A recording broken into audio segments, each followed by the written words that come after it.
Ashwin PL 2 വർഷം സർവീസായ ഒരു സോൾജിയറാണ് നമ്മുടെ മുന്നിൽ നിൽക്കുന്നത്.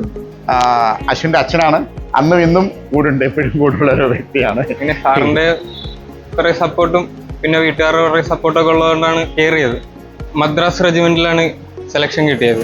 സാറെല്ലാം പറഞ്ഞിട്ടുണ്ടായിരുന്നു പോകുന്നതിന് മുന്നേ, എക്സ്പീരിയൻസ് എല്ലാം സാറ് ഷെയർ ചെയ്തായിരുന്നു. അത് കാരണം അത്ര ബുദ്ധിമുട്ടുണ്ടായിരുന്നില്ല. ഞങ്ങൾക്ക് പോസ്റ്റിംഗ് കിട്ടിയത് ജമ്മുവിലായിരുന്നു. മാക്സിമം എല്ലാവരും എഫർട്ട് ഇട്ട് ട്രെയിനിങ് ചെയ്യുക. രാവിലത്തെ PT ആണെങ്കിലും ഉച്ചക്കത്തെ ക്ലാസ് ആണെങ്കിലും സാർ എന്തോരം ക്വസ്റ്റ്യൻസ് തന്നെ അതെല്ലാം മാക്സിമം പഠിക്കുക. 100% അതിൽ നിന്ന് തന്നെ മാക്സിമം ക്വസ്റ്റ്യൻസ് വരും. ഞങ്ങളും അങ്ങനെയൊക്കെ തന്നെ ഇവിടെ തന്നെ ഒരു 2000-3000 ക്വസ്റ്റ്യൻസ് സാറ് തന്നെ അതെല്ലാം പഠിച്ചാണ് മാക്സിമം അതിൽ നിന്ന് തന്നെ കിട്ടുമായിരുന്നു. സാറെന്തോ പറയണോ അത് കേൾക്കുക. നമ്മുടെ പട്ടാളക്കാരനാണ് സോൾജിയർ. ധൈര്യമായിട്ട് നിങ്ങൾ പഠിക്കുന്നുണ്ടല്ലോ അല്ലേ? നിങ്ങൾ ചെയ്യേണ്ടത് അത്രേ ഉള്ളൂ. പഠിക്കുക, എക്സ്ട്രാ പഠിക്കുക. വീട്ടിൽ നിന്ന് സമയം വേസ്റ്റ് ആക്കാതെ പഠിക്കുക. വീണ്ടും അടുത്ത് ജോലിക്ക് കയറും. Okay, very good. അപ്പോൾ ഒന്ന് ഇത് കൊടുത്തൂടെ?